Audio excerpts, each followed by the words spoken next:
je souhaite vous parler de notre nouvel outil de diagnostic de performance machine.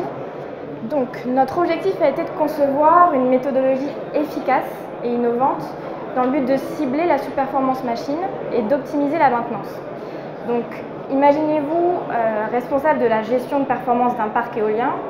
Aujourd'hui, les moyens dont vous disposez pour suivre la performance de votre parc, les moyens classiques, on va dire, sont la comparaison à la courbe de puissance garantie, mais qui est donnée dans des conditions de flux standard, et généralement basée sur une vitesse de vent qui provient soit d'un mât opérationnel, si vous avez de la chance, ou bien d'une vitesse nacelle qui connaît les problèmes de précision et d'homogénéité dans le temps que vous connaissez.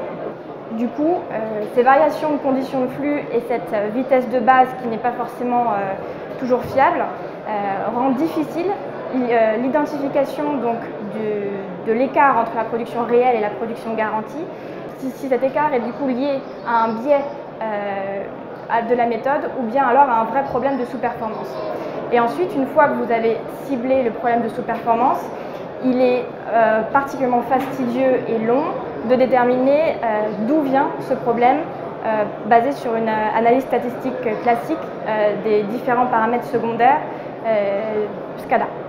Voilà, donc on propose aujourd'hui une méthodologie qui permet de s'affranchir de ces deux éléments, c'est-à-dire qu'on ne fait plus du tout référence à la courbe de puissance garantie et on n'utilise pas non plus la vitesse nacelle. Donc je vais vous présenter notre outil dans la prochaine slide. Alors, ce qu'on propose de partir, c'est d'une série temporelle. Donc, si jamais vous avez un mât opérationnel, on partira évidemment des mesures sur site. On peut également partir d'une série temporelle de données de type réanalyse pour les initiés. Ensuite, on applique donc nos modèles CFD ou méso-échelle selon les spécificités du site, dans le but d'obtenir une série temporelle de vitesse et direction à chaque emplacement de turbine.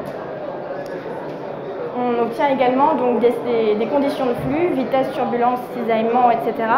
pour à chaque location de turbine. Ensuite, on a développé des algorithmes de machine learning qui permettent, sur la base de l'ensemble des données opérationnelles dont vous disposez sur votre site, de déterminer la réponse la plus probable de la turbine sur un set de conditions de flux données. C'est-à-dire que pour telle condition de vitesse, de cisaillement, de turbulence, etc., on va déterminer la réponse statistiquement la plus probable, réponse donc en production d'énergie. Donc le but est d'obtenir ainsi une série temporelle de puissance modélisée qui considère les variations spécifiques du flux de vent sur votre site. Cet algorithme-là est spécifique au site, est basé sur les données opérationnelles disponibles sur votre site. Ensuite, le but est d'obtenir du coup une courbe de puissance qui soit multidimensionnelle sur la base donc, de séries temporelles modélisées, donc qui ne soit pas uniquement en fonction de la vitesse, mais également en fonction de l'ensemble des paramètres de flux de vent que l'on a pris en compte. On obtient ainsi une puissance modélisée qui est une nouvelle référence de comparaison à la production réelle. Donc, dans le graphe présenté ci-dessous, on voit la production garantie donc en vert, c'est la courbe la plus basse, et ensuite la courbe en bleu, donc c'est la production réelle, et la courbe en violette, c'est notre production modélisée. Donc première bonne nouvelle, l'écart entre la production réelle et la production modélisée est bien moins important que l'écart entre la production garantie et la production réelle. Donc ça, c'est probablement sur cet exemple-là, c'est probablement dû à un problème de calibration de l'anémomètre nacelle.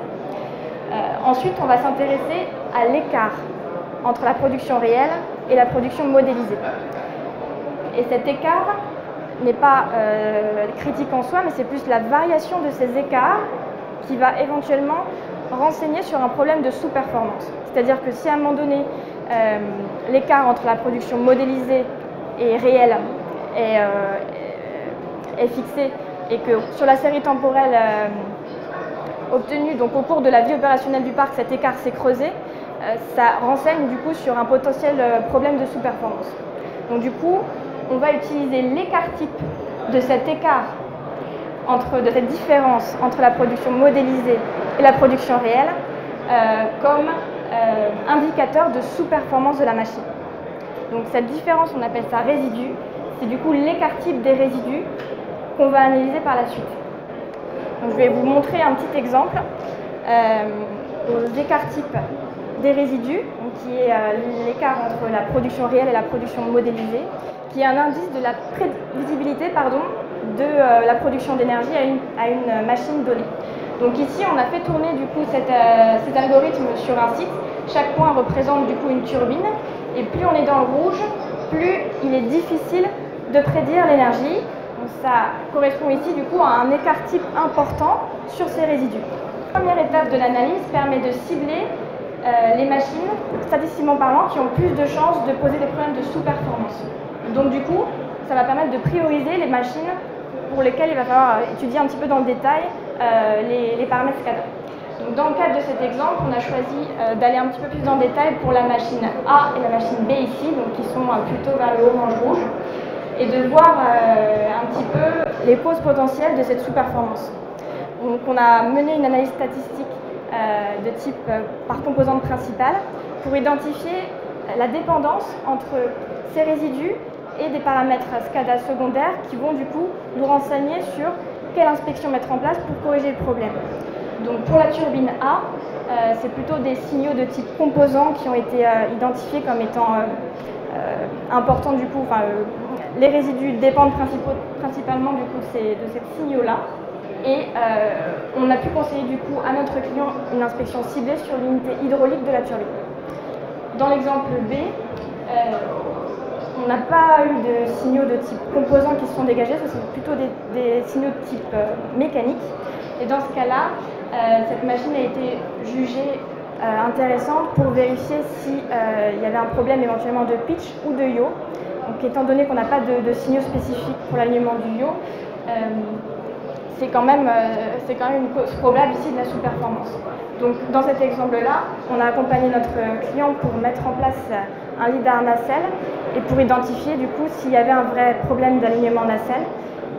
Donc effectivement, 4 degrés de différence ont été identifiés et du coup le problème a été corrigé, ce qui a résulté en plusieurs pourcents d'augmentation de la production. Donc au final, cette méthode permet une approche vraiment globale de l'ensemble des problèmes de performance du parc et permet également de classer par ordre de priorité les machines sur lesquelles il est intéressant de s'y pencher. Du coup, par priorité, les machines sur lesquelles les gains en énergie sont potentiellement les plus importants. Ça vaut pour les machines, mais également pour les causes potentielles de sous-performance. Donc toutes ces causes et ces machines, on peut les quantifier du coup par cet outil. Ça permet du coup d'optimiser la maintenance par la suite.